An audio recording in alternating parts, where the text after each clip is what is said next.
वंदे गुरुं पदद्वन्द्वं भक्तवृन्दसमन्वितं श्रीचैतन्यप्रभुं वन्दे नित्यानन्दसहोदितं श्रीनन्दनन्दनं वन्दे राधिका चरणद्वयं गोपीजनसमायुक्तं वृन्दावनमनोहरम् वृन्दायै तुलसीदेव्यै प्रियायै केशवश्च कृष्णभक्तिप्रदे देवी सत्वतै नमो नमः। वाञ्छाकल्पतरुभ्यश्च कृपा सिन्धुभ्यैव च पतितानां पावनेभ्यो वैष्णवेभ्यो नमो नमः। नारायणं नमस्कृत्य नरं चैव नरोत्तमं देवीं सरस्वतीं व्यासं ततो जयमुदीरये। श्री कृष्ण चैतन्य प्रभु नित्यानंद श्री अद्वैत गदाधर श्रीवासादि गौर भक्त वृंद। हरे कृष्णा कृष्ण कृष्णा हरे हरे, हरे राम राम राम हरे हरे। सर्वाग्रे मध्य गुरुपाद पद्म नितला पृष्ठोम विष्णुपाद अष्टोत्तर सत शिशु भक्ति जीवन जनार्दन गोसाई महाराज नितला पृष्ठोम विष्णुपाद अष्टोत्तर शिशु भक्ति वेदांत नारायण गोसाई महाराज तथा समस्त रूपानुगुरु वर्गों के चरणों में अनंत कोटि दंडवत प्रणाम करते हुए हद की कृपा की प्रार्थना करते हैं।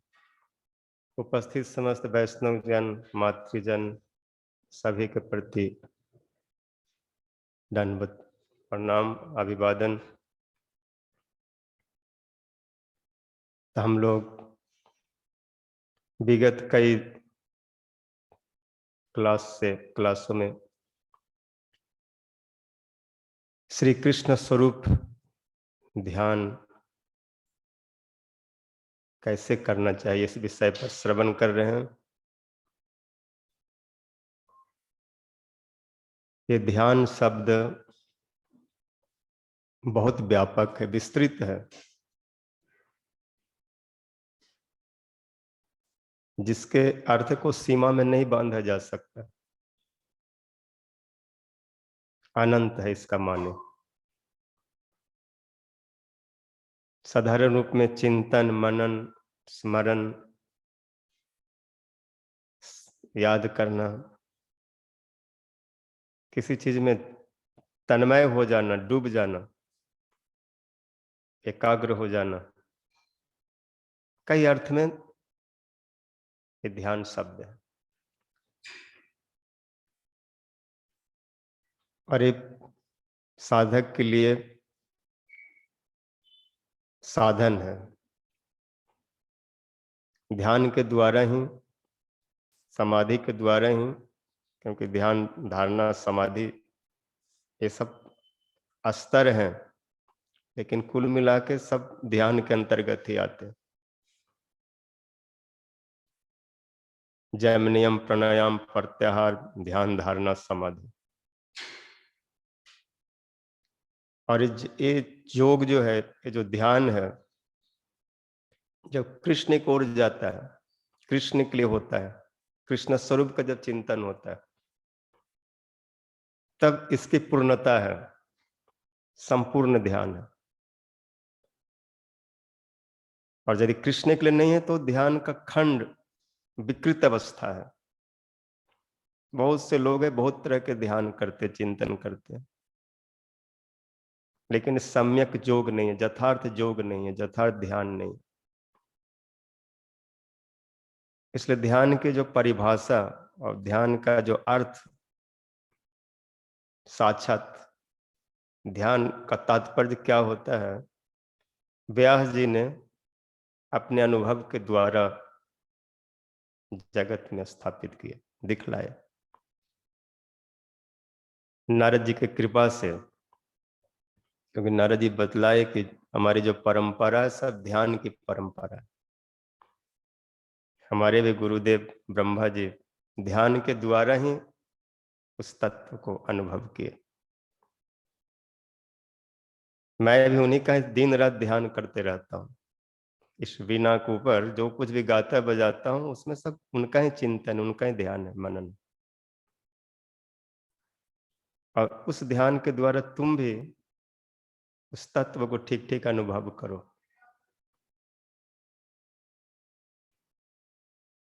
उस ध्यान को प्राप्ति करने के लिए भक्ति का आश्रय लेना पड़ेगा। भक्ति भी कृष्ण का ही स्वरूप है, कृष्ण से अलग नहीं है। उन्हीं का ही स्वरूप है और उन्हीं की ओर ले जाती है। कुल मिलाकर के नाम अलग अलग हैं, जैसे हम कई बार बोलते हैं भक्ति, वैष्णव, एकादशी, वृंदावन और बहुत सारे ऐसे नाम आते हैं जो सुनने में तो अलग अलग लगता है, लेकिन है सब कृष्ण का ही स्वरूप। गुरुदेव तत्व में एक ही है। वो एक ही तत्व लीला वैचित्र के लिए अनेक रूप में प्रकट हो रहे हैं। इसलिए भक्ति भक्त भगवंत गुरु, किसी भक्त ने लिखा है, भक्ति भक्त भगवंत गुरु चतुर नाम बपुर एक, इनके पग बंधन किए नासे विघ्न अनेक। भक्ति भक्त साधु वैष्णव भगवान गुरुदेव, ये तो चार बतला रहे। उसके अलावा और भी मान लीजिए एकादशी, तुलसी देवी, ये सब भक्ति में आ जाते हैं। ये सब भक्ति स्वरूप है। और जो इनका अनुशीलन करते हो भक्त है। भक्ति और भक्त दो नाम है, लेकिन दोनों ही एक दूसरे के पूरक है। जहां भक्त वहां भक्ति है, जहां भक्ति वहां भक्त है। दोनों एक दूसरे के लिए हैं। नहीं तो भक्ति अर्थ और भक्त का अर्थ नहीं हो सकता। जहां भक्ति ने वो क्या भक्त, और जहां भक्ति है लेकिन भक्त नहीं, तो भक्ति कौन करेगा। इसलिए भक्ति देवी भी सब समय भक्तों को ढूंढती रहती है। कोई भक्त मिले जहां पर मैं आराम से बैठ सकती हूँ, रह सकती हूँ। जब चारों कुमार कथा कह रहे थे तो भक्ति देवी जी वहां प्रकट हुई और कुमारों से पूछती हैं कि मेरे बैठने का कोई स्थान बताइए, मैं कहाँ कहाँ अपना आसन जमाऊं, कहाँ बैठूं। तब कुमारों ने कहा कि आप वैष्णवों के हृदय में बैठिए। जिनके हृदय में कोई भक्ति तंतु स्वरूप प्रेम करती स्वरूप सब कृष्ण स्वरूप धत्री सत्तिष्ठ सुदर्ज संश्रया तिष्ठस्व वैष्णव मानसानी। वहां चारों कुमार कह रहे हैं कि आप तो कृष्ण स्वरूप हैं, कृष्ण प्रेम को देने वाली हैं। इसलिए आप प्रसन्नता पूर्वक, धैर्य पूर्वक, आनंद पूर्वक उन वैष्णवों के हृदय में बैठ जाइए, जिनका हृदय केवल आपके ही चिंतन में डूबा रहता है, भक्ति में जो लीन रहते हैं। तो भक्ति भक्त वैष्णव भगवान गुरुदेव सब एक ही स्वरूप है, नाम अलग अलग है। इसलिए इनके प्रति जिनका संबंध है, बंधन है, भाव है, प्रीति है, वो सारे विघ्न को पार करके कृष्ण स्वरूप का चिंतन कर सकते। नहीं तो कृष्ण स्वरूप का चिंतन करना बिना गुरुदेव कृपा, बिना भक्ति कृपा, बिना भगवान कृपा, बिना भक्त कृपा, भगवान को हम चिंतन नहीं कर सकते।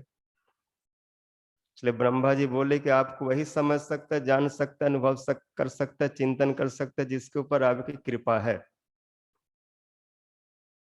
अथापि ते देव पदाम्बुज द्वय प्रसाद लेसानुगृहीत एवहि जानाति तत्वम भगवन महिमनो न चन्नेकोपि चिरंग विचिन्वन। हे देव, मैंने जो अनुभव किया आपकी कृपा से जो कुछ समझ में आ रही है,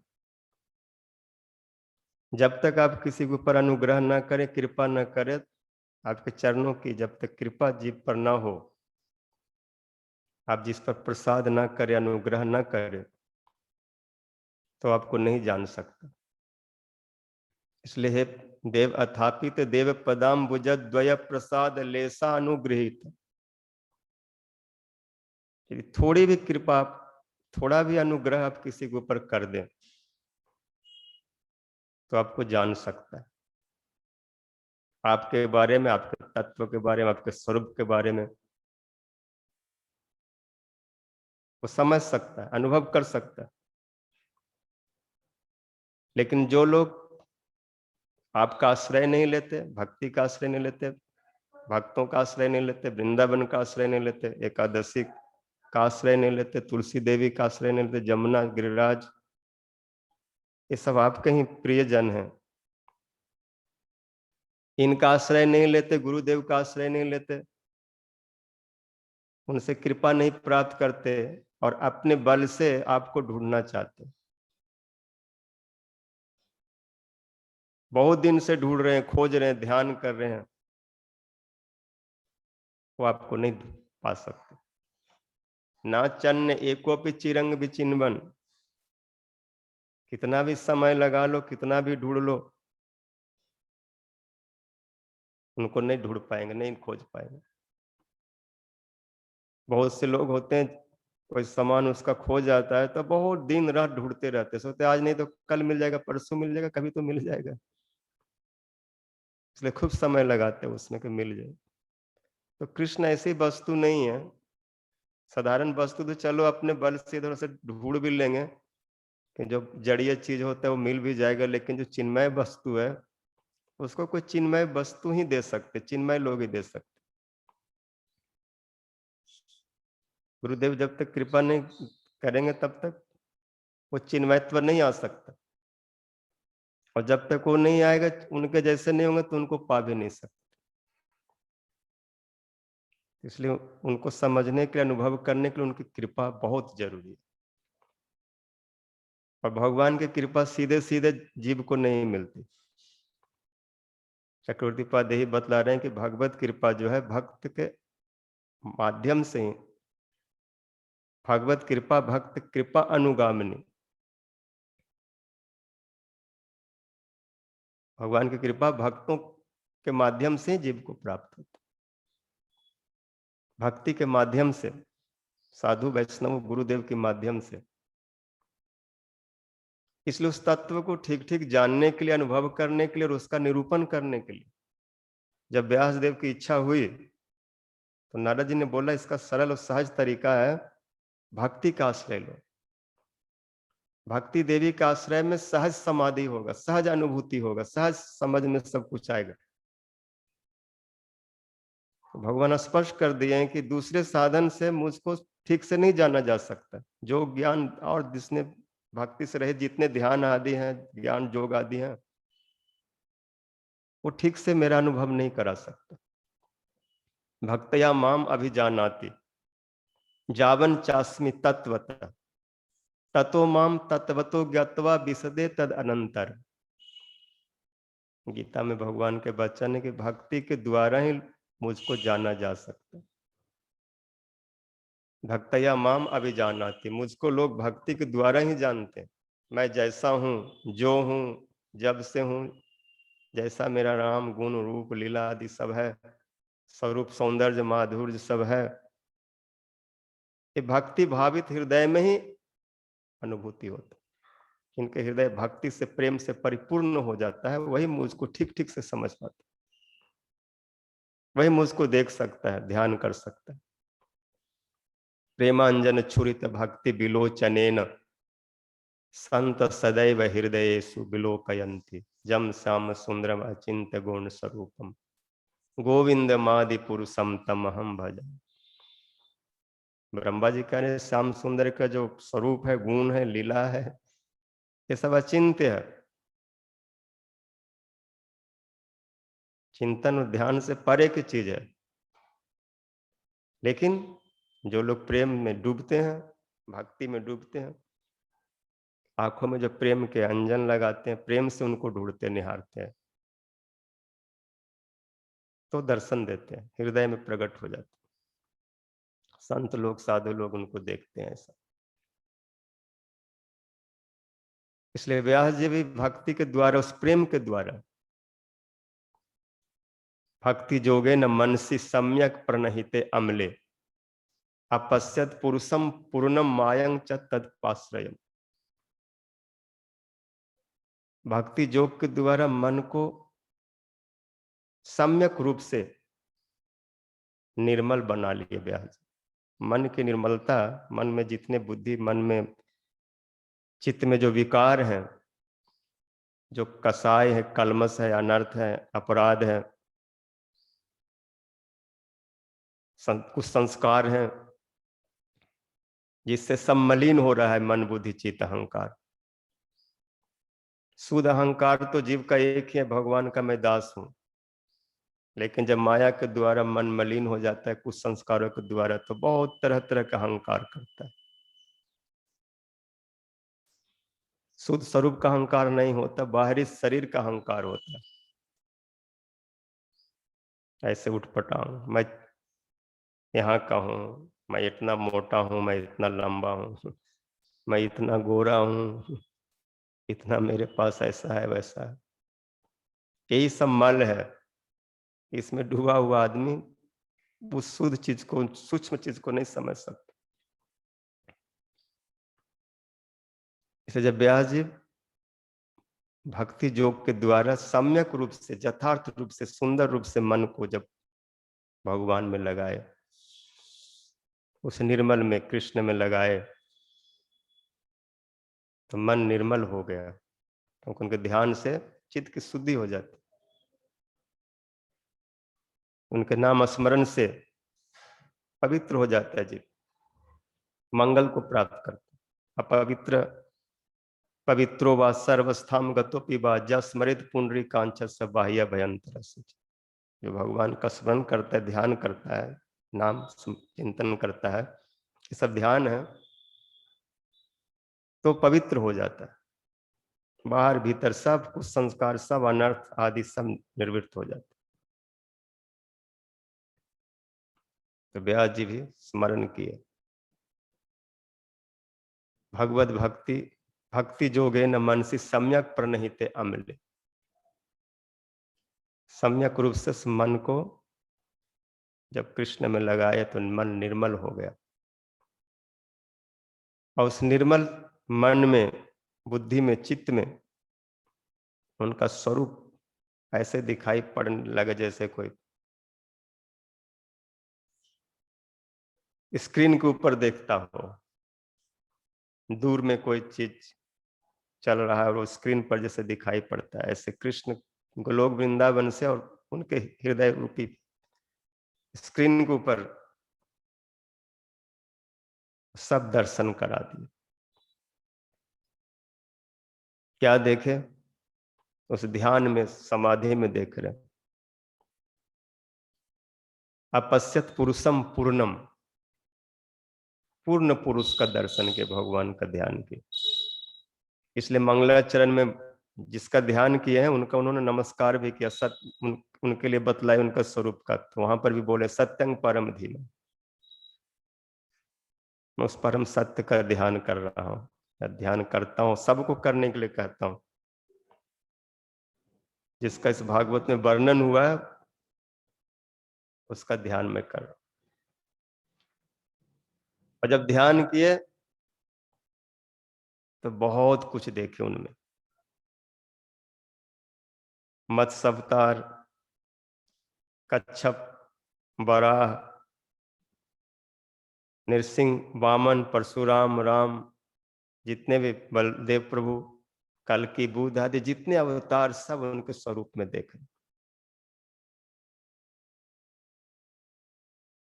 सारे शक्तियों से जो सेवित हैं, लीला परिकरों के द्वारा जो परिवेष्टित हैं, दिव्यद वृंदारण्य कल्प द्रुमाद श्रीमद रत्नागार सिंहासनस्थो श्री श्री राधा श्रील गोविंद देवो पृष्ठाले भी सेव्य मानो स्मरामि। जो दिव्य वृंदावन धाम में, गोलोक वृंदावन में रत्न सिंहासन पर बैठे हुए हैं, और जैसा कि ध्यान में बतलाया गया उसी तरह का ब्याह जी सब दर्शन कर, सब शक्तियों को देख रहे हैं, सारे ऐश्वर्य समस्त विभूतियां कृष्ण की सेवा में लगे। ब्याह जी चमत्कृत हुए। भक्ति का क्या चमत्कार है, जो आशा से अतीत, जो कोई मन में जो चीज नहीं आती वो सबका अनुभव करा दे रहे। हम सोच भी नहीं सकते भगवान का स्वरूप ऐसा होगा, लेकिन भक्ति कृपा से सब भगवान दिखला दे रहे हैं, अपने अंदर का चीज सब बतला दे रहे हैं। क्योंकि हृदय जब निर्मल हो जाता है तो उसमें कोई ऐसा छल कपट ये सब नहीं रहता, केवल प्रेम रह जाता है।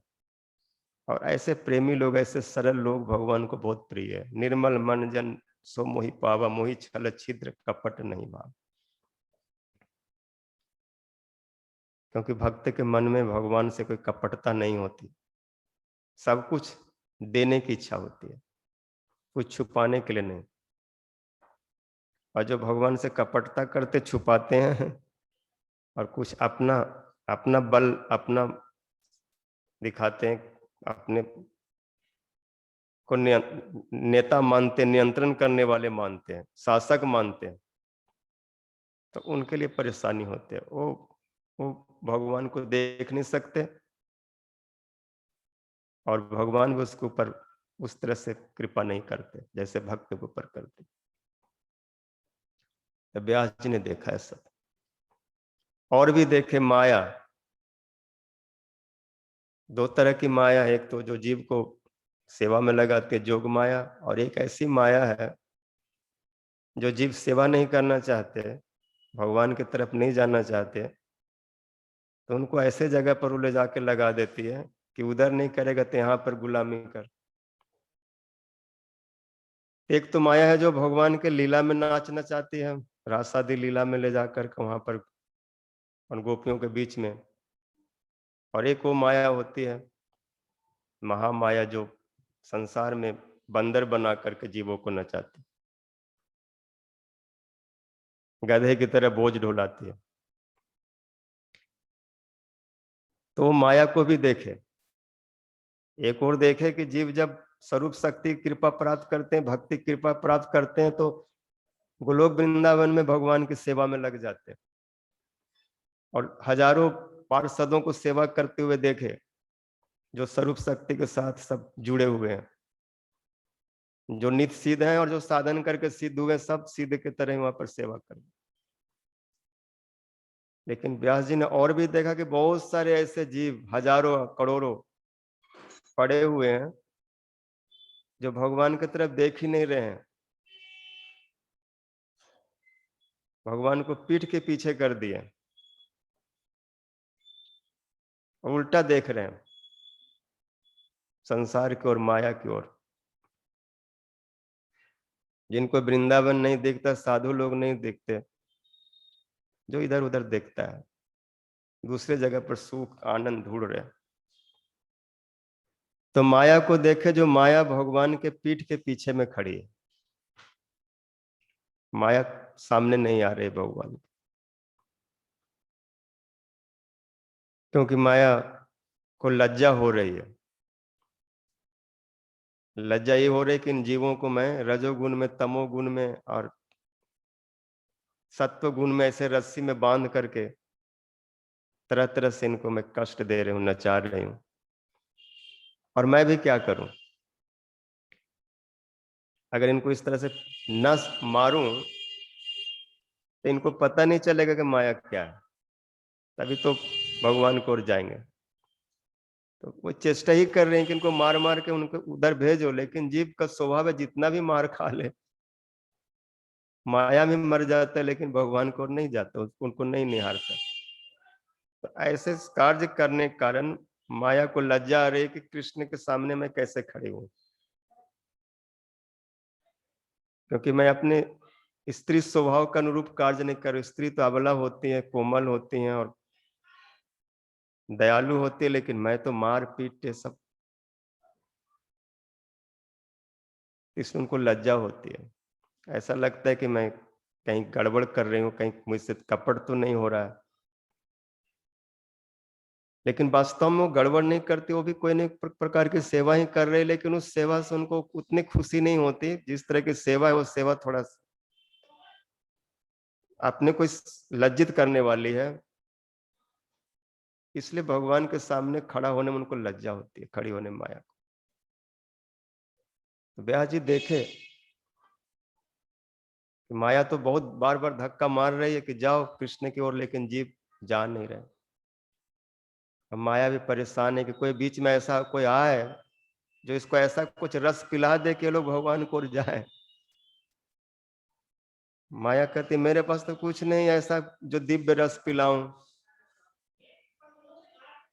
तो किसी को खूब मारो पीटो तो मारने पीटने से व्यक्ति सुधर जाए ऐसा कुछ नियम नहीं है, क्योंकि उसको कुछ दिखाई नहीं पड़ते, सुधरे कैसे। अगर किसी को बढ़िया बनाना सुधारना हो तो कई बार मारने पीटने से ज्यादा अनुकूलता हो तो उसको अच्छा खिलाओ पिलाओ पहनाओ, प्रेम से रखो, खूब प्यार करो, फिर जैसा बोलेंगे वैसा वो करने लग जाएगा। लेकिन ऐसा तो कोई साधु महात्मा ही कर सकते हैं, भगवान के भक्त कर सकते, जिनके हृदय में प्रेम भरा हो वही तो दूसरे को प्रेम दे सकता है।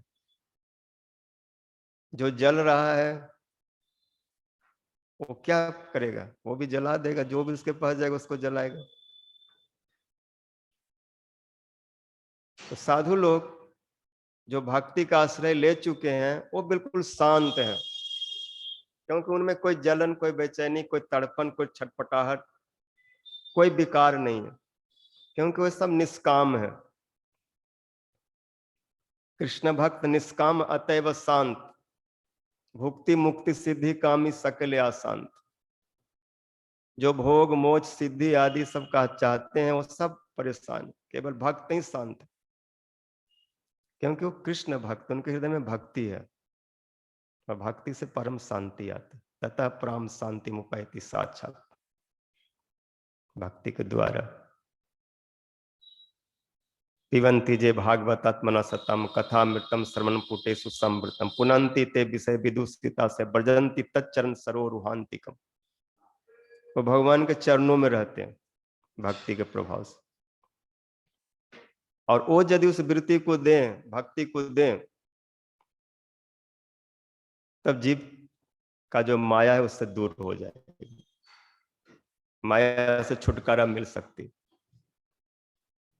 तो व्यास जी ने समाधि में क्या देखे कि जीव जो हैं, जो भागवत विमुख हैं, वो बहुत ही अनर्थ में पड़े हुए, और अनर्थ की निर्वृत्ति कैसे होगी उनको पता नहीं है। तो व्यास जी ने देखा कौन सी वस्तु जीव के बीच में आ जाए, माया और जीव के बीच में, जिससे जीव माया को छोड़ के भगवान को ओर जाए, या अनर्थ सारे छूट जाए, वो क्या चीज हो सकती। तो व्यास जी ध्यान में उस वस्तु का भी दर्शन किया और उन्होंने देखा कि अनर्थों की निवृत्ति साक्षात भक्ति के द्वारा ही हो सकती। ध्यान में देख रहे, अनर्थो उपसमो साक्षात भक्ति जोगम अधोक्षज लोकस्तस्य जाननातो विद्वान चक्र सातवत संगीताम जस्या वै सूर्यमानायम कृष्ण परम पुरुषे भक्तिरुत्पद्यते पुंसाम शोक मोह भयापा। जितने भी अनर्थ हैं उन समस्त अनर्थों के अत्यांतिक निवृत्ति केवल साक्षात भक्ति के द्वारा ही हो सकती। तो साक्षात भक्ति, सीधे सीधे भगवान का ध्यान करते, भक्तों के संग में रहते, कोई लेन कोई लफड़ाबाजी नहीं, बिल्कुल सीधा। तो जो सीधे सीधे भक्तों के संग में भगवान का ध्यान करते, भक्ति करते, उनके सारे अनर्थ सहज रूप में निवृत्त हो जाते। लेकिन संसार के लोग उस चीज को जानते नहीं, इसलिए भक्ति का स्थापना कैसे हो, उसके लिए व्यास जी ने भागवत की रचना की।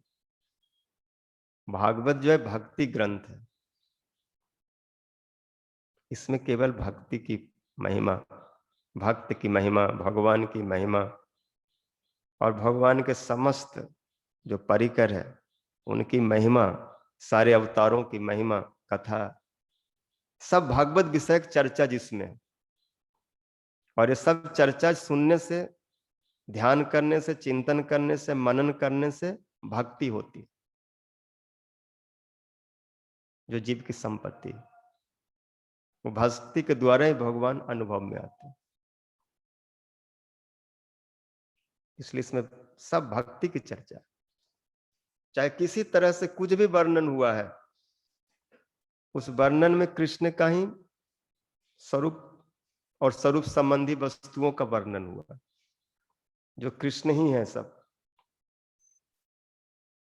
इसलिए उपनिषद में आता है आत्मवास मिदम सर्वम जद किंचित जगत्याम जगत। इस जगत में जो कुछ भी है कृष्ण से ही है, कृष्ण के लिए है, कृष्ण में है, कृष्ण का है। जो जितने भी कारक, जो प्रयोग है, सब कृष्ण में, कृष्ण के लिए। जा कर्ता कर्म कर्ण संप्रदान संबंध अशेषत तत्संबंधो भवे दिह।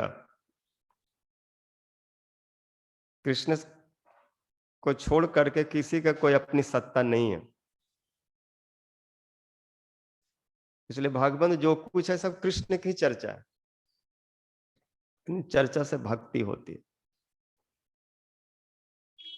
उस चर्चा को जो सुनेंगे, चिंतन करेंगे, ध्यान करेंगे, जैसे सुखदेव जी बोलते जद कीर्तनम जद स्मरणम जद इच्छनम जद बंदनम जद श्रवणम जदर्हनम लोकस्य सद्यो विधनोति कलमसम तस्मै सुभद्र सर्वसे नमो नम।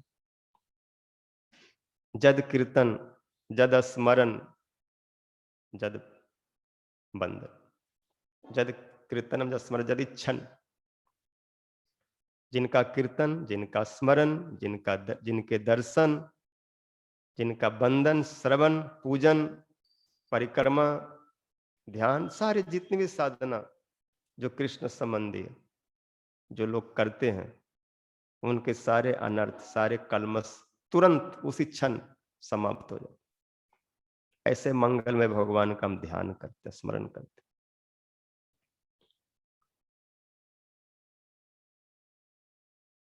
तो अनर्थों की निर्वृत्ति साक्षात भक्ति के द्वारा होती है, लेकिन लोग ठीक से नहीं जानते। इसलिए व्यास जी कृपा करके भागवत संहिता में उस सारे वस्तुओं का निरूपण किए। और जो कुछ भी भागवत में वर्णन है वो हमारे लिए ध्यान है, चिंतन है, स्मरण है, मनन है। उसमें अवगाहन करो, तन्मय हो जाओ, डूब जाओ। किधर से भी जाओ, प्राप्त कृष्ण को ही करोगे। किसी किसी प्रकार से एकादशी ले लो, एकादशी का जो ठीक ठीक से पालन करते हैं कृष्ण को मिला देते। शुद्ध भक्तों को ले लो, तुलसी देवी को ले लो, जमुना जी को ले लो, गिरिराज गोवर्धन, कोई भी।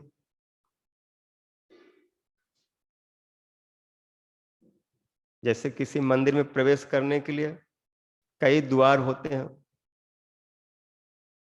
किसी भी द्वार से जाओ ठाकुर जी तक ही पहुंचोगे।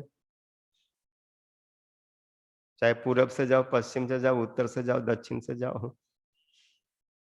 जीव गोस्वामी जी 60 संदर्भ की रचना किए और उन संदर्भों में सारे विषयों का तत्व संदर्भ,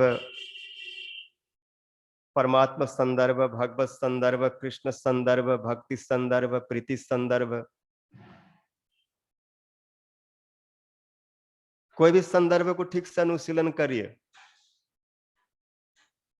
वो कृष्ण तक ही पहुंचा देंगे। इसलिए 60 संदर्भ भगवान के मंदिर में पहुंचने के 6 द्वार है, ऐसा अनुभवियों ने, आचार्यों ने कहा। और ये भी जितने भक्ति के जो साधन है सब भगवत प्राप्ति के द्वार है। सबकी अपनी अपनी महिमा है, और किसी एक को भी पकड़ लो, जैसे 64 भक्ति अंग में एक भी कोई अंग को पकड़ लिया जाए, निष्ठा के साथ किया जाए, तो वह अंग कृष्ण प्रेम, कृष्ण भक्ति, कृष्ण स्वरूप को देने में समर्थ। वैष्णव कोई पकड़ लो, किसी वैष्णव, बस उनके प्रति निष्ठा रखो। एक वैष्णव की पकड़ लो, बस एक गुरुदेव को पकड़ लो। वैष्णव बंधन में आते, कृष्ण से तोमार, कृष्ण दीते पारो तोमार सकति आचे, आमी तो कंगाल, कृष्ण कृष्ण बलिधाई तब पाछे पाछे। किसी सद वैष्णव के चरण पकड़ करके बस सरलता से उनको उनके प्रति समर्पित हो जाओ, और रोते रोते कहो कि कृष्ण आपके हैं। मैं कृष्ण चिंतन करना चाहता हूँ, ध्यान करना चाहता हूँ, कृष्ण का भजन करना चाहता हूँ, लेकिन मेरे से कैसे होगा, ये आपकी वस्तु है। इसलिए आप उस भजन चिंतन ध्यान की पद्धति हमें बताइए, कैसे कृष्ण मिलेंगे। कृष्ण से तुम्हार, कृष्ण दीते पारो तुम्हारे सकति आज। आप में शक्ति है, क्योंकि आप कृष्ण भक्ति को उस अवस्था तक प्राप्त कर गए हैं कि आपने कृष्ण को बांध लिया, पकड़ लिया है। इसलिए किसी को भी आप कृष्ण दे सकते हैं, ऐसे उठा करके, ऐसे लो ले जाओ। जसोदा मैया से बोले हमें कृष्ण दे दो, बोले लो ये तो बंधा हुआ है, पकड़ लो जाओ। तो ऐसे जो उस तरह के जो वात्सल भाव, सक भाव, मधुर भाव के जो भक्त हैं, जो कृष्ण को पकड़ करके बांध करके रखे हुए प्रेम में, यदि उनसे कोई मांगेगा कृष्ण दो, कृष्ण दो माने कृष्ण का ऐसा स्मरण चिंतन भजन हो, जैसे आप कृष्ण में डूबे रहते, तन्मय रहते, खोए रहते हैं और संसार को भूल जाते, कोई याद ही नहीं रहता, ऐसे हमें भी वो तन्मयता, वो ध्यान, वो समाधि अवस्था प्रदान करें। हमें भी सर्वत्र कृष्ण की स्फूर्ति हो, सर्वत्र उनका अनुग्रह, उनकी कृपा का अवलोकन करूं, ऐसा यदि उनसे प्रार्थना करेंगे तो दे देंगे। तुम्हारे सकति आज, शक्ति है वैष्णव में, सामर्थ्य, शक्ति नहीं तो कैसे उनको बांधते हैं। कितना शक्तिशाली हो सकता है जो इतने बड़े पहलवान को ऐसे बांध देते पकड़ के आराम से। और हम कौन है, हम कंगाल है, हम ही तो कंगाल। कितना सुंदर प्रार्थना, कुछ नहीं मेरे पास। वास्तव में यदि कृष्ण भक्ति नहीं है, कृष्ण सेवा वृत्ति नहीं है, तो कंगाल ही है। कृष्ण प्रेम बिना व्यर्थ दरिद्र जीवन। दूसरे वस्तुओं को लेकर के प्राप्ति को धन मत समझो। गुरु वैष्णव जो भक्ति देते हैं वही संपत्ति है, जिनको ये प्राप्त नहीं वो कंगाल ही है। इसलिए आमी तो कंगाल, कृष्ण कृष्ण बलिधाई तब पाच। उस कृष्ण धन पाने के लिए आपके पीछे पीछे हम भाग रहे। आप मारो पीटो जो भी करो, हम आपके नित्य दास से आपको छोड़ करके कहीं नहीं जाएंगे। मार भी राखवी जो इच्छा तुहारा, नित्य दास प्रति तू अधिकार। ऐसे कोई वैष्णवों से प्रार्थना करे। आज एकादशी तिथि है, इस तिथि में वैष्णव का अनुगत में यदि कोई एकादशी का पालन करे, माधव तिथि भक्ति जननी जतने पालन करी, कृष्ण बसती बसती बलि परम आदर बलि। एकादशी में कृष्ण का निवास है, एकादशी भी कृष्ण को देने वाली है, एकादशी भी कृष्ण के समान है। इसलिए कृष्ण ने उनको बहुत आदर दिया, सम्मान दिया, एकादशी को अपना तिथि बताए, अपनी माधव तिथि, तुम मेरी तिथि हो। जैसे पुरुषोत्तम मास को भगवान ने कहा तुम मेरा मेरा स्वरूप हो, इसलिए एकादशी तिथि मेरी तिथि, मेरा दिन है। उस दिन माधव का स्मरण का, ध्यान का, भजन का, चिंतन का दिन है, कीर्तन का दिन है, स्मरण का दिन है। इसलिए एकादशी में लोग कीर्तन, स्मरण, रात्रि जागरण, खूब ध्यान, चिंतन, पूजन पाठ भगवान के लिए अधिक अधिक रूप में करते और अधिक का अधिक फल मिलता है। तो अधिक दिन में अधिक कुछ करने से अधिक प्रीति की प्राप्ति होती है और एकादशी दे सकते। तुलसी जी, वो जितने भक्ति के अंग हैं, कोई भी, जैसे कार्तिक मास, जन्माष्टमी, रामनवमी, अभी नृसिंह चतुर्दशी तिथि आने वाले, उस दिन उस तिथि का जो पालन करेंगे, और गौर पूर्णिमा, वो तो महाप्रेम को देने वाले हैं। ये सब भक्ति के अंग है और कोई भी एक अंग को साधन किया जाए, चिंतन किया जाए, ध्यान किया जाए, स्मरण किया जाए, सेवा किया जाए, तो कृष्ण प्रेम जन्मायते, कृष्ण प्रेम को देने वाले, थोड़ा भी किया जाए।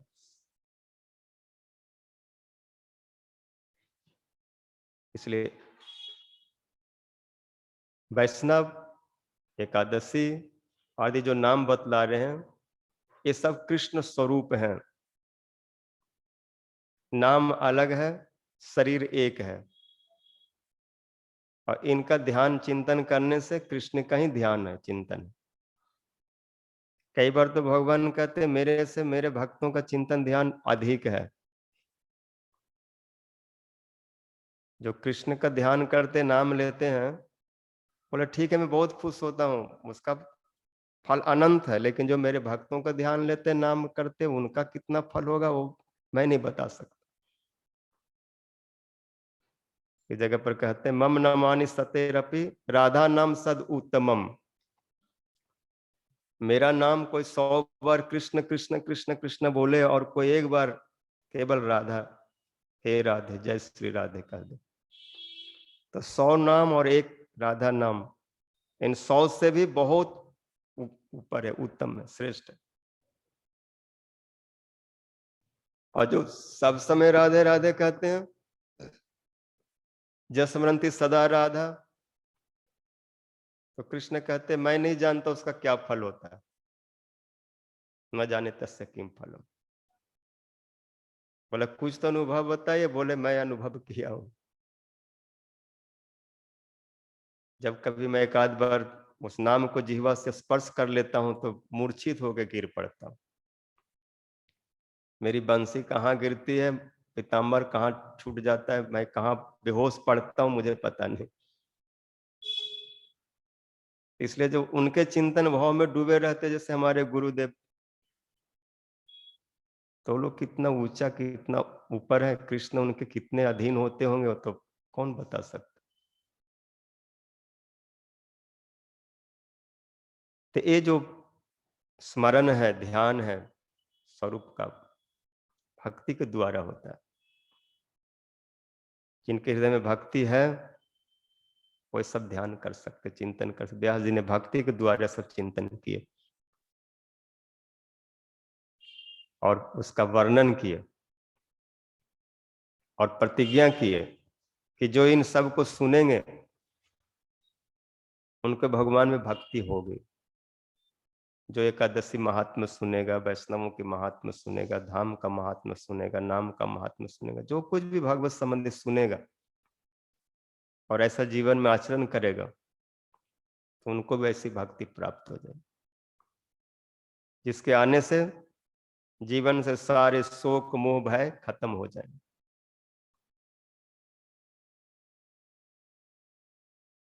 हर कोई दुखी है, कुछ मिला और खो गया उसके लिए शोक कर रहा है,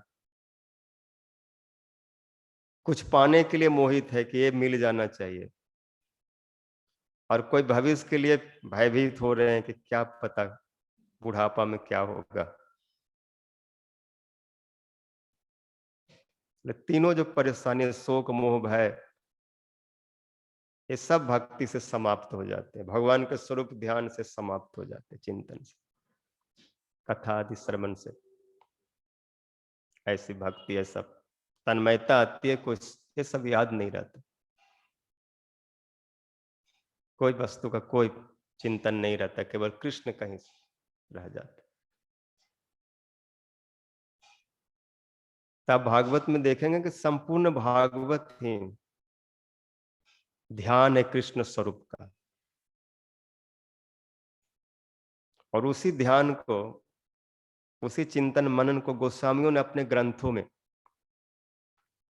अलग अलग प्रकार से, अलग अलग वैचित्री से, भावों के द्वारा, क्योंकि सबका भाव तो एक जैसा नहीं होता, सबका अपना अपना है। एक रस होने पर भी उनमें तारतम्य होता है। जैसे सख रस में सुबल जैसा भाव, मंजरियों में रूप मंजरी की तरह भाव, वो तो थोड़ा रहेगा, उन्नत तो रहेगा। सबका अपना तारतम्य है। तो उन सब स्वरूपों का अपने अपने भाव से, विशेष करके कृष्ण स्वरूप का, गोस्वामियों ने अपने ग्रंथों में खूब ध्यान किया, चिंतन किया, स्मरण किया। हजारों ग्रंथ भरे हुए हैं, सब कृष्ण स्वरूप का ही ध्यान बतला रहे, चिंतन कैसे किया जाए। रूप गोस्वामी जी का ललित माधव, विदग्ध माधव पढ़िए, देखिए कृष्ण कैसे स्वरूप का वर्णन उसमें हुआ है। उज्ज्वल नीलमणि, लघु भगवतामृत, सनातन गोस्वामी जी का बिरध भगवतामृत, जीव गोस्वामी जी का गोपाल चंपू, षट संदर्भ, कवि कर्णपुर के आनंद वृंदावन चंपू, ये सब ग्रंथ गोस्वामियों ने, इन सब ग्रंथों में कृष्ण स्वरूप का चिंतन किया। आधार भागवत ही है, किंतु अपना वैचित्री है, उसमें अपने अपने भाव का संजोग है, संस्पर्श है, और बड़ा चमत्कार पूर्ण है। इसलिए व्यास जी जब ध्यान कर रहे हैं तो कृष्ण कैसा है, क्या है, शुरू से लेकर पूरा द्वादश स्कंद तक बहुत वैचित्री उनके बतलाए। इसलिए व्यास जी का भजन जो आरंभ होता है ध्यान से ही होता है। मैं उस कृष्ण स्वरूप का ध्यान करता हूँ। सत्यम परम धीमं जन्माद्यस्य जत्वन्मयादि तरतश्चार्थे सभिज्ञ सौराट स्वराट तेने ब्रह्म हृदय जादि कवय मुह्यन्ति जत सूरय तेजो वारि मृदम जथा विनिमयो जत्र त्रिसर्गम मृषा धामना स्वेन सदा निरस्त कुहकम सत्यम परम धीमहि। उस परम सत्य का ध्यान करता, जो सत्स्वरूप है। परम इसलिए है क्योंकि परा परा के साथ है, परंग च परा च परम। राधा जी के साथ होने के कारण, अपने स्वरूप शक्ति के होने के कारण, कृष्ण सब अवतारों को, समस्त स्वरूपों को अतिक्रमण करके सबसे ऊपर में बैठते हैं, विराजते हैं गोलोक वृंदावन, क्योंकि उनकी स्वरूप शक्ति परा है, इसलिए कृष्ण भी परम है। दोनों दोनों की महिमा को बढ़ा रहे हैं। उनकी स्वरूप शक्ति से करोड़ों शक्तियां प्रकट हो रहे हैं, और उनके स्वरूप से करोड़ों स्वरूप प्रकट हो रहे हैं, करोड़ों अवतार जिनसे प्रकट होते हैं। सर्व कारण कारण ईश्वर है परम कृष्ण, जो पहले सुने, तो मैं उनका ध्यान करता हूं। ये तो स्वरूप लक्षण बतला रहे हैं, वो कैसे हैं, बाकी उसके सारे तटस्थ लक्षण, सारे उनके कार्य गुण सब इसमें निरूपण करते। जिनका मैं ध्यान करता हूं बहुत ऐश्वर्य से परिपूर्ण, सबको जो बनाते बिगाड़ते हैं, उनके बराबर, उनके जैसा कोई नहीं। सब विश्व को उत्पत्ति स्थिति और प्रलय करने वाले, अथवा जिनकी इच्छा से सब कार्य हो रहा है। खुद भले सृष्टि स्थिति प्रलय न करे, लेकिन उनकी इच्छा, उनके शासन, उनकी आज्ञा में ही, उनकी अध्यक्षता में सब कार्य होता है। चाहे बड़े ब्रह्मा जी सृष्टि कर रहे हो, शिव जी संहार और विष्णु पालन, लेकिन कर तो रहे कृष्ण की इच्छा से, उनकी अध्यक्षता में, उनके शासन में, उनके अनुगत्य में, तो जिससे होता है। इसलिए विश्व के रचैया, प्रतिपाल चराचर को, जो विश्व को बनाने वाले हैं और सबको पालन करने वाले।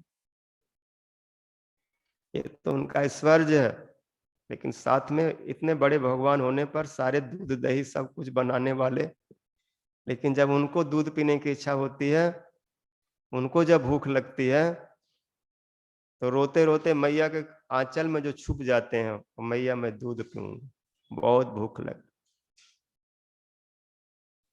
ये उन्होंने अपनी भक्त वत्सलता दिखलाए।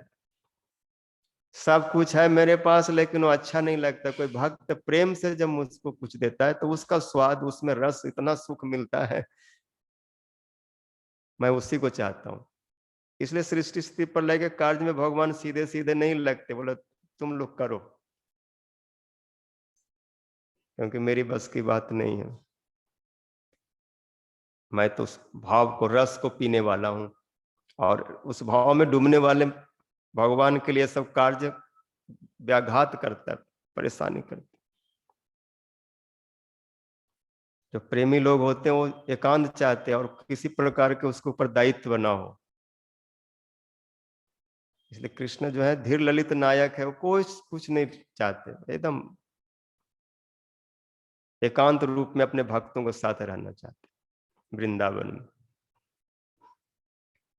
इसलिए उसमें आता है नमो नमस्तु नमो नमस्तस्तु ऋषभाय सात्वताम विदुर काष्ठाय मुहुस्कु जोगी नाम निरस्त साम्यति शयन राधसा स्वधामनि ब्रह्मणि रंस्यते नमः। मैं उस भगवान को प्रणाम करता हूँ, नमस्कार करता हूँ, जो केवल भक्तों के लिए सुलभ है।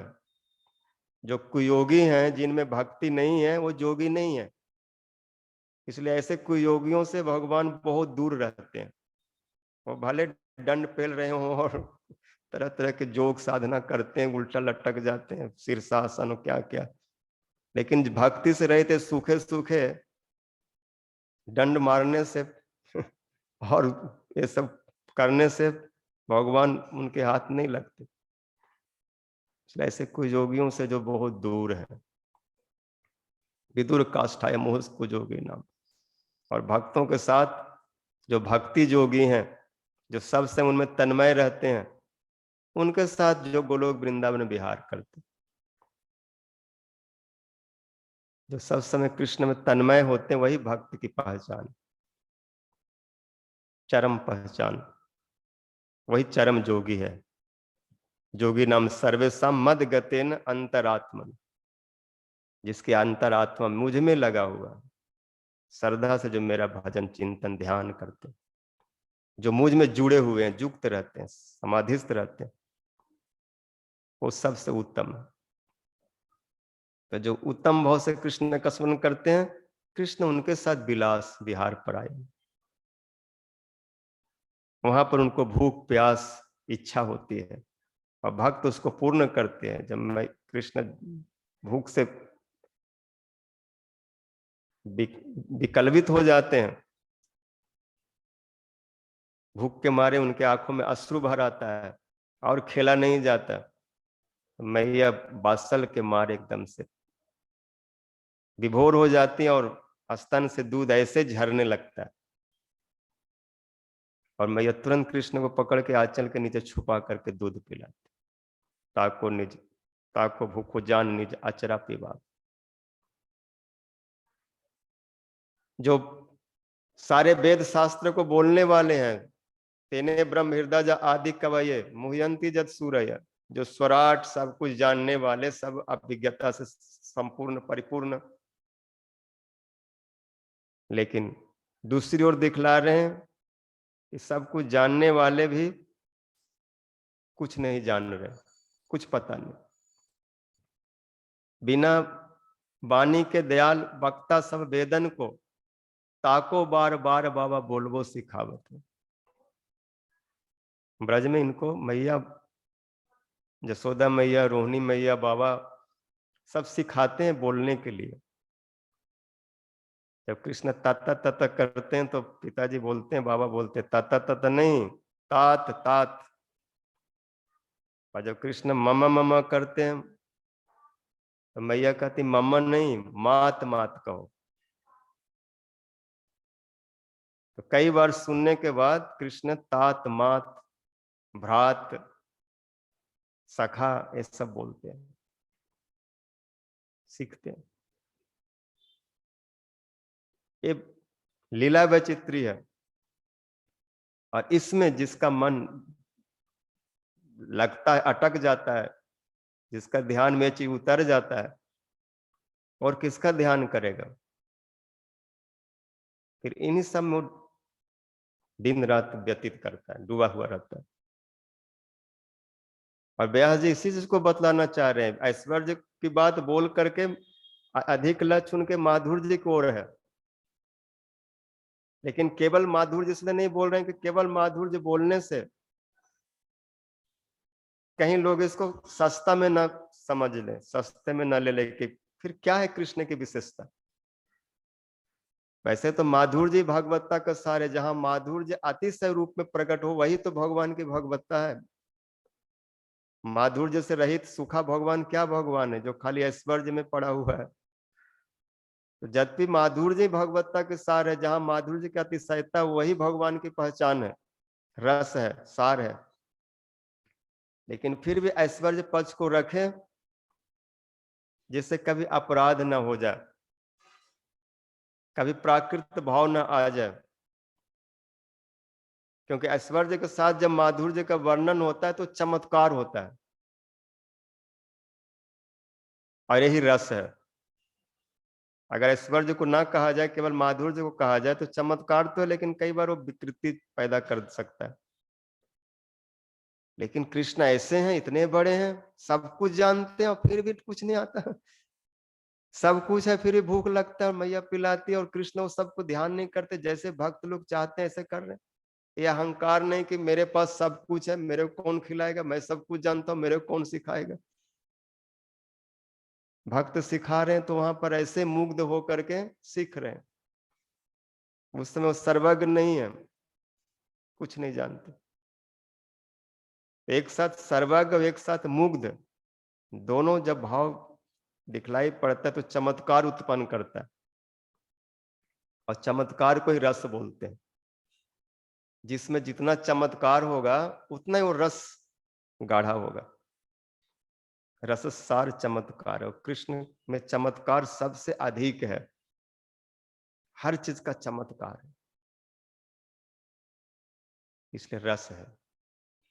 बाहरी लोग जो है उस चमत्कार को देख के नमस्कार करते, समझ में नहीं आता, लेकिन जो ब्रज के भक्त उस चमत्कार में डूब करके रसास्वादन करते, उनको खूब रस मिलता है। जैसे कृष्ण को मैया ने बांध दिया, और दाऊ जी आकर के कृष्ण से पूछते हैं कि कैसे बंध गया, तो बोले कि ब्रज में तो पता ही है भाव का, ब्रज में तो बंधना ही पड़ता है। बोले आज तक तो मैंने बंधा हुआ कभी देखा नहीं, जब से सृष्टि प्रलय हो रहा है कोई बांधा नहीं। क्योंकि बलदेव जी गुरु तत्व सब जानते हैं कृष्ण के स्वरूप के बारे में।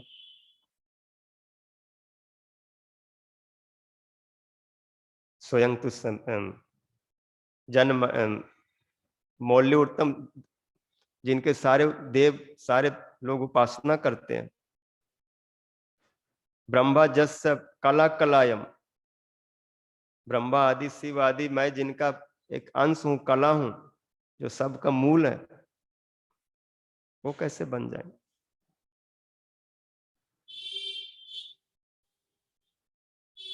तो जब बलदेव जी को आश्चर्य हुआ, थोड़ा रोष भी हुआ, कृष्ण बोले हमें कुछ पता नहीं, मैया ने बांध दिया और मैं बंध गया।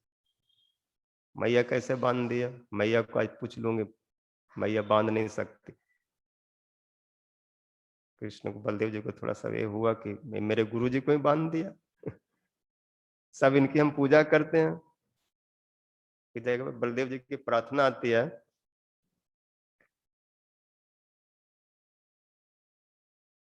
मौल्य उत्तम धीरतम तीर्थ तीर्थम, जिनके चरण धूलि को सारे लोकपाल दिग्पाल अपने सिर पे रखते हैं, और जो तीर्थों को तीर्थ करने वाले, परम पवित्र करने वाले,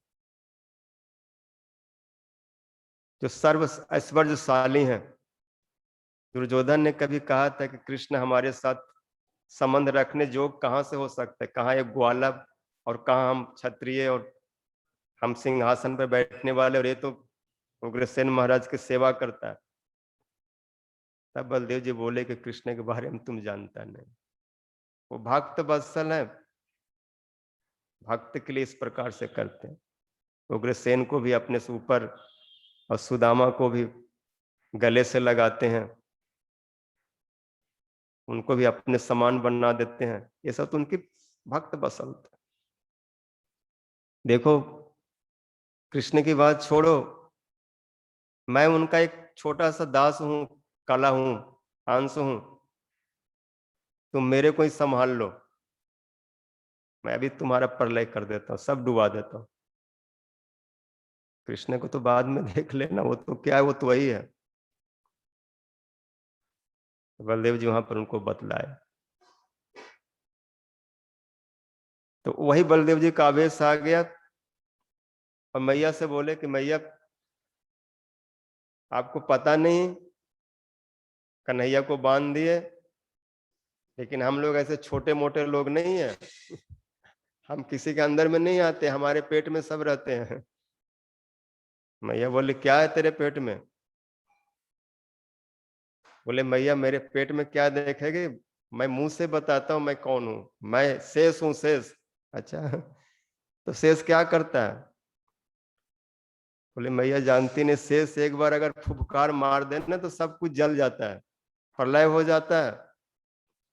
मेरी गुस्सा नहीं जानती, हम एक फुफकार में पूरा विश्व ब्रह्मांड को जलाने की क्षमता रखता हूँ। अच्छा, तो शेष कहाँ है तुम्हारा? मुझको दिखाई नहीं पड़ता, पेट के अंदर में है, बाहर करना पड़ेगा। बोलती मैया झाड़ू उठाई, अब बोले जितने सांप तुम्हारे अंदर घुसे शेष, और जितने महेश और जितने अवतार जो हैं सब अंदर में पेट में बोल रहे समाया हुआ है, सबको एक एक करके बाहर करके सबको बांधोगे, नेक डट जा, तुम्हारा मुझ देखती हूँ तुम्हारे कहाँ अवतार है, कहाँ शेष है। और जब मैया झाड़ू उठाए बांस वाली, कन्हैया बोले निकल लो, नहीं तो ऐसे मार पड़ेगा कि सब सब भगवान भाग जाएंगे, कुछ बचेगा नहीं, अपनी इज्जत अपने हाथ। तो जिस माधुर्य में ऐश्वर्य को कोई ध्यान नहीं देते, तुम ही कौन बड़े लोग, तुम ही आमिष सम, माता शुद्ध वात्सल भाव से जिनका लालन पालन करती है, ऐश्वर्य देखने पर भी ऐश्वर्य को नहीं मानती, अपने संबंध में ही उनको दबा कर रखती है, और उस संबंध के आगे, उस प्रेम के आगे भगवान दब जाते हैं। तो एक और तो उनका ऐश्वर्य जो सारे बनाने बिगाड़ने वाले, सबको सिखाने वाले, वो यहाँ पर सीखते हैं, यहाँ पर उनको एक कला प्राप्त होता है। तभी तो किसी भक्त ने बोला कि जब आप कच्छप रूप में थे तो क्या आप बंसी बजाना, आपने कब बंसी बजाया कछुआ रूप में, मत्स्य रूप में? जब बराह रूप में आए तो आपने कौन सी ऐसी लीला की है? और नृसिंह रूप में भी आपने कौन सा ऐसा चमत्कार कला प्रकट किया? किसी स्वरूप में वो माधुर्य आपको प्रकट नहीं हुआ, लेकिन कृष्ण स्वरूप में जब प्रकट हुए तो समस्त केली, समस्त कला, सारे गुणावली आकर के मंडित कर दिया, सुंदर बना दिया। कृष्ण रूप में ही कृष्ण के पैरों में नृत्य की कला है, बंसी में वाद्य कला है, बोलने में वाक कला है, देखने की कला, हंसने की कला, और जितने भी कलाएं हो सकती है सब कला कृष्ण को ब्रज में भक्तों के बीच में ही प्रकट हुआ। विशेष करके गोपियों के मध्य में सारे कलाएं चमत्कार रूप में प्रकट होते हैं, सखाओं के बीच भी कुछ कलाएं प्रकट होती है, मैया के आगे भी जो जिस प्रकार के जितने स्तर के उनका भाव होता है उसी उतने स्तर तक कृष्ण के सब गुण प्रकट होते हैं, कलाएं, और गोपियों में चमत्कार आसमूर्ध रूप में।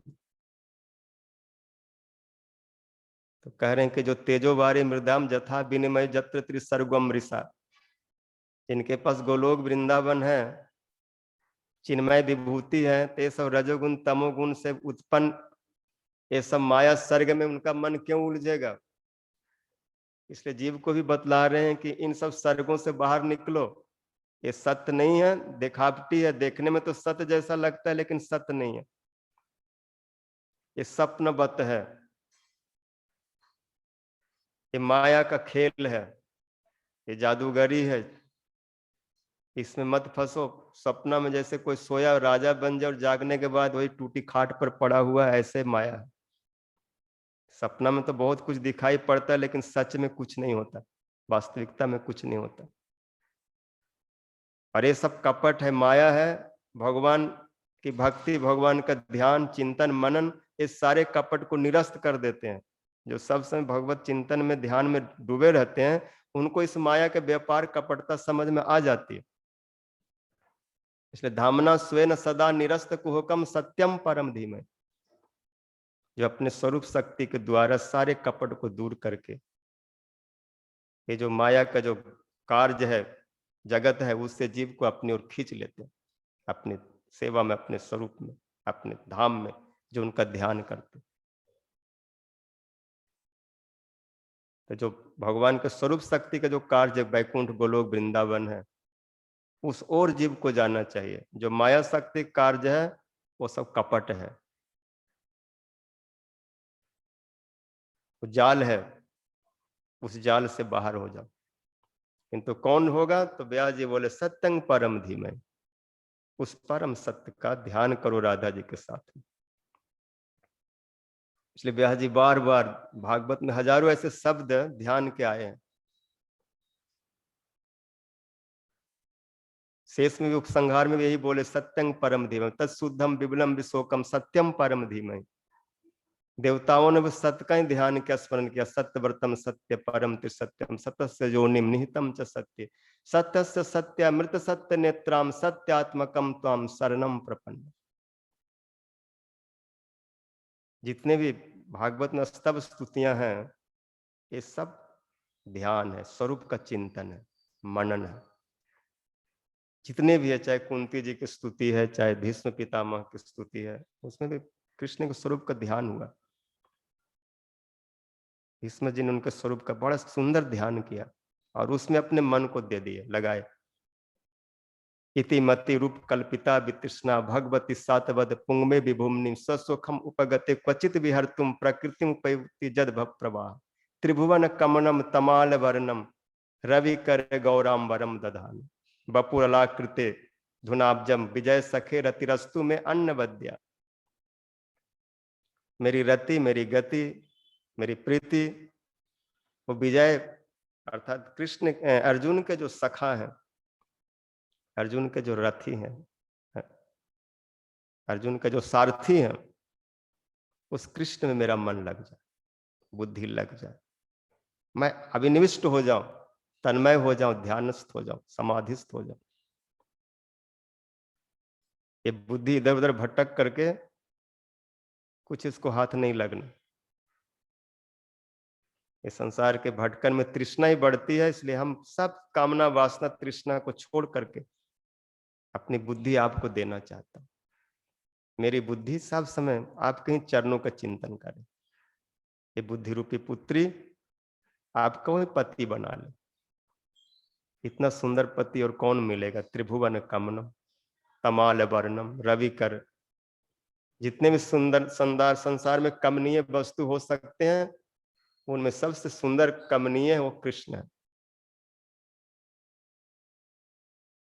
उद्धव जी विदुर जी से कहते हैं, कृष्ण ने जब अपना उस जोग माया का बल को संसार में दिखलाया, अपने रूप को दिखलाया, तो ऐसा वो रूप था कि संसार क्या, कृष्ण भी मोहित हो जाते थे। जन्मर्त लीलोपैकम स्वजोगम माया बलम दर्शता गृहितम विश्वापनम स्वस्य सौवगर्दे परम पदम भूषण भूषणांग। भूषण को भूषित करने वाले रूप, कमाल वर्ण, श्याम सुंदर पीताम्बर और घुंघराली अलका बलियां और सारे आभूषणों से विभूषित, इसमें मेरा मन लगे। ध्यान में भी उन्होंने कृष्ण स्वरूप का चिंतन किया और खाली हाथ चिंतन नहीं किए, चिंतन करके कुछ दे दिए। बोले हमारी बुद्धि आपको दे रही हूं, दे रहा हूं। मेरी मन बुद्धि सब समय आपके चरणों में लगी रहे, क्योंकि हम मांगते हैं ना, बार बार अपने भक्तों से मांगा है, और विशेष रूप से आपने ही मांगा, मन मन्नाभ मद भक्त मद जाजी माम नमस्कुरु। मुझको मन दो, मुझको बुद्धि दो, मयेव मन आधस्व मयि बुद्धिम निवेशय, मयेव निवसति अथ ऊर्ध्वम न संशय। मुझ में मन को लगा, मुझ में बुद्धि को लगा, मुझ में चित्त को लगा। इस प्रकार करने से मुझ में ही रहोगे अभी भी और शरीर त्याग के बाद भी, क्योंकि उस शुद्ध स्वरूप से मुझको प्राप्त कर लो। क्योंकि जो सब समय चिंतन करते हैं मेरा, वो मुझको ही प्राप्त करते हैं। जो विषयों का चिंतन करते, ध्यान करते, विषयों को प्राप्त करते। विषयो ध्यायतम चित्तम विषयो प्रबलीयते, मये ध्यायतम चित्तम मयोसु प्रबलीयते। विषयों का चिंतन करने से मन विषय में डूब जाता है, लीन हो जाता है, समा जाता है, और मेरा चिंतन करने से मुझ में लग जाता है। इसलिए सब समय कृष्ण स्वरूप का चिंतन करना चाहिए, जैसे भक्तों ने अपने भाव के अनुसार किया, सभी ने किया, चाहे कुंती जी हो, चाहे ध्रुव जी हो, चाहे प्रहलाद जी हो, चाहे भीष्म जी हो, चाहे वो गजेंद्र स्तुति हो, चाहे वो नारायण कवच का चिंतन हो, सब में कृष्ण स्वरूप का है। और गोपियों ने तो अपने गीत में तो इतने सुंदर रूप से उनका चिंतन किया कि जुगों जुगों तक वर्णन करके उसको शेष नहीं किया जा सकता। जुगल गीत आदि में, वेणु गीत में, गोपी गीत में, भ्रमर गीत में कृष्ण स्वरूप का क्या ध्यान है, क्या चिंतन है, क्या उसमें तन्मयता देते हैं उस चिंतन का। उसका जब श्रवण करेंगे, कृष्ण में अपने आप उनके स्वरूप में मन लग जाएगा। वाम बाहु कृत वाम कपोलो बलगित भ्रु अधरार कृत वेणु कोमलांगुलु भी राश्रित मार्गम गोपयरति जत्र मुकुंद। इस समय की अधिकता से पाठ कहीं पर विश्राम देते हैं। वांछा कल्पतरुभ्यश्च कृपा सिंधुभ्येव च पतितानां पावनेभ्यो वैष्णवेभ्यो नमः। प्रीतिया काहेल लगाइलू माधव बिनु रहलो न जाय। प्रीतिया काहेल लगाइलू माधव बिनु रहलो न जाय। प्रीतिया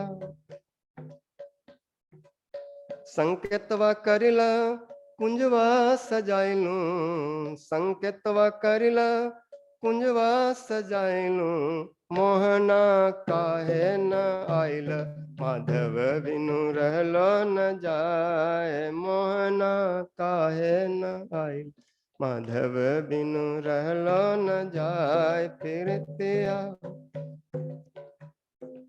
सिंगार सजाइलू बिंदिया लगाइलू, सिंगार सजाइलू बिंदिया लगाइलू कजरवा काहे न लगाइलू माधव बिनु रहलो न जाय। कजरवा काहे न। सावन आइल बुंदिया बरिसला, सावन आइल बुंदिया बरिसला झूलनवा काहे न झुलाइलू माधव बिनु रहलो न जाय। झूलनवा काहे न झुलाइलू। बंसी बजाइल गोपिया बोलाइल, बंसी बजाइल गोपिया बुलाइल रसवा काहे न रचाइल माधव बिनु रहलो न जाय। रसवा काहे न रचाइल। फगुनवा आइल रंगवा लगाइलू, फगुनवा आइल रंगवा लगाइलू होलिया काहे न गाइलू माधव बिनु रहलो न जाय। होलिया काहे न। जुहिया लगाइलू चमेलिया लगाइलू, जुहिया लगाइलू चमेलिया लगाइलू फूल बेलिया काहे न लगाइलू माधव बिनु रहलो न जाय। फूल बेलिया काहे न माधव बिनु रहलो न जाय। प्रीतिया काहे न लगाइलू माधव बिनु रहलो न जाय। अमला लगाइल पिपरा लगाइलू, अमला लगाई लूं पिपरा लगाई लूं, तुलसिया काहे न लगाई लूं। माधव बिनु रहलो न जाए, तुलसिया काहे। अमला पूजला पिपरा पूजला, तुलसिया काहे न पूजला। माधव बिनु रहलो न जाए, फिर तिया काहे लल। जन्माष्टमी करिला रामनवमी करिला, जन्माष्टमी करिला रामनवमी करिला। एकादशिया काहे न करिला, माधव बिनु रहलो न जाय। एकादशिया काहे न करिला। वृंदावन आइला कुटिया छवाइलो, वृंदावन आइलो कुटिया छवाइलो। भजनवा धियनवा काहे न लगाइलू, माधव बिनु रहलो न जाय। भजनवा काहे न गाइलू, माधव बिनु। आय पीरतिया काहे लगाइलू, माधव बिनु रहलो न जाय। पीरतिया। हरे कृष्ण कृष्ण कृष्ण हरे हरे, हरे कृष्ण हरे हरे राम राम राम हरे हरे, हरे राम हरे कृष्ण कृष्ण कृष्ण हरे हरे, हरे राम राम राम हरे हरे। जय राधे जय कृष्ण, जय राधे जय कृष्ण, जय राधे जय कृष्ण, जय राधे जय। निताय गौर हरि बोल, हरि बोल, हरि बोल, हरि बोल। निताय गौर हरि बोल, हरि बोल। निताय गौर हरि बोल। श्री गौर प्रेमानंदे हरि हरि। श्री गुरुदेव की जय। श्री गौर प्रेमानंदे।